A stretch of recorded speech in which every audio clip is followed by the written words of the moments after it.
Here is a old Rheem classic straight cool air conditioner at my aunt's house. It's funny, but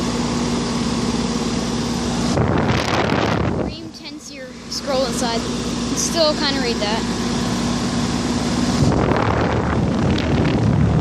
Putting off a heat load. It's 100 degrees today. It's from 1996. It's a 4-ton, which is oversized for this house because this house is very small. It's a 2-bladed fan with a GE motor.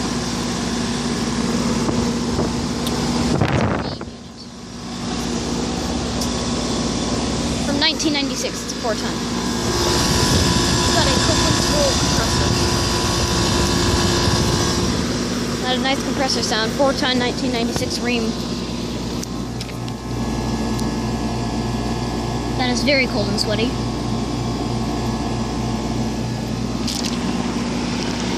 So, I'm running all day. I can't keep up with the house, even though it's oversized. So,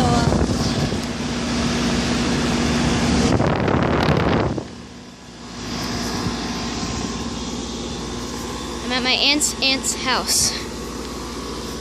Got permission from my aunt's husband to film this. And up there is dual zone air conditioners, a Train XR, and a Carrier Performance for this big house. Or dual zone. But yeah, 1996 4-ton Rheem Classic. Hope you enjoyed the video. Out.